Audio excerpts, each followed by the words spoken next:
3 решения проблем со стиральной машиной, если устройство не включается.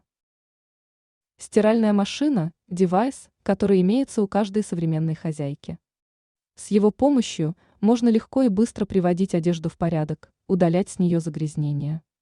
К такому удобству легко привыкают все, поэтому любые проблемы с устройством могут выбить из колеи. Но на самом деле не всегда все так серьезно, как может показаться сразу. Если стиральная машинка перестала включаться, не нужно сразу же искать ей замену. Есть несколько решений такой проблемы, которые зависят от причины, вызывавшей неисправность. Все индикаторы светятся одновременно. В таком случае проблема может быть в плате управления.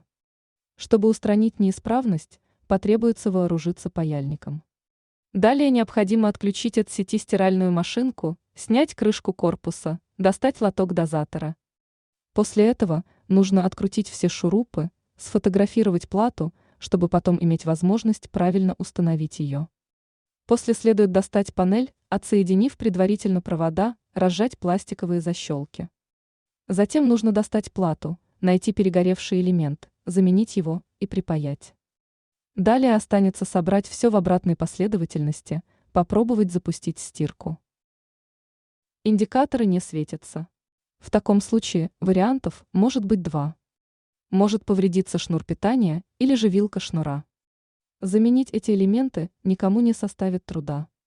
Но предварительно их нужно осмотреть визуально. Если они целостные, то не имеет смысла пытаться решить проблему. В данном случае не получится обойтись без помощи профессионального мастера. Не начинается стирка и не блокируется дверца. В таком случае нужно начать с осмотра самой дверцы. Весьма вероятно, что разболтались петли, за счет чего фиксирующий язычок не может достать до отверстия. Чтобы устранить такую неисправность, потребуется с помощью отвертки подкрутить болты. Если разболтался сам язычок, то справиться тоже можно самостоятельно, но потребуется разобрать люк. Проблема может оказаться и в электрике. Если это так, то не будет слышно характерного щелчка, вода в бак не будет набираться. Устранить это сможет только мастер. Решение таких проблем со стиральной машинкой нужно знать каждому. За счет этого можно будет со многим справиться самостоятельно.